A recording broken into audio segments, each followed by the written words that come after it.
It was a fitting send-off for the man who often said he had the best seat in the house.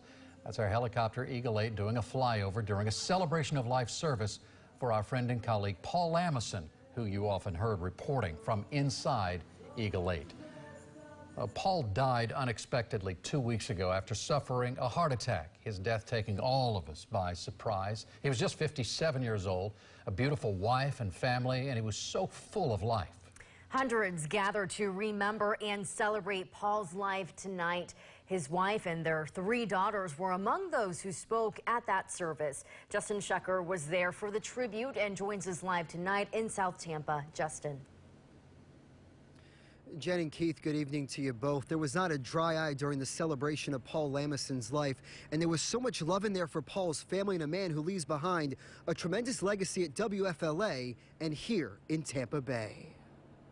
Paul was the man, and you know, they say only the good die young.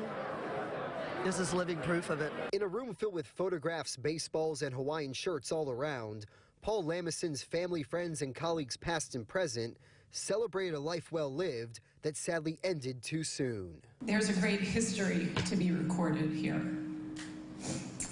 and there are so many memories to just lock away. WFLA's chief photojournalist had a larger-than-life, joyful personality. I don't recall a time where he ever wasn't smiling.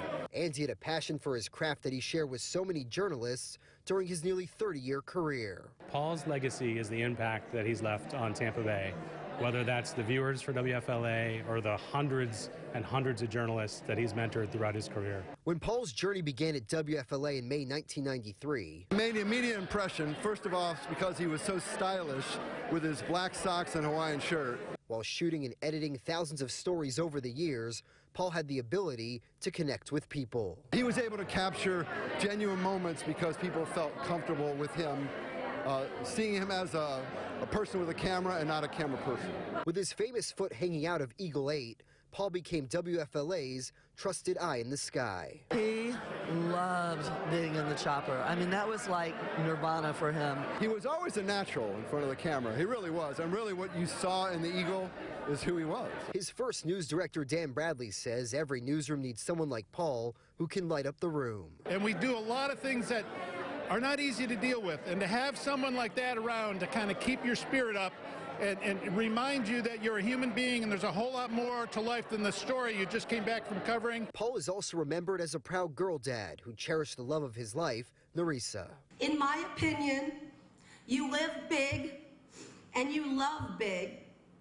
And like Paul, you be kind to one another. I hope everyone in here remembers that when all the crowds go away, that we all still need to love on Nerissa and the girls, because this is tough.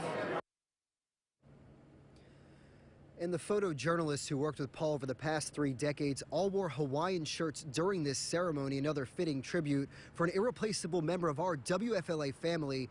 Now, in case you missed it, you can watch the entire celebration of Paul Lamison's life right now on WFLA.com. We're live tonight in South Tampa. I'm Justin Shecker, 8 on your side. Thank you, Justin. It really was a beautiful service. I was there. I know you wanted to be there. You know, not everybody could be at the service, but Nerissa, his wife, the fact that she got up and spoke, as so many others did, eloquently about Paul.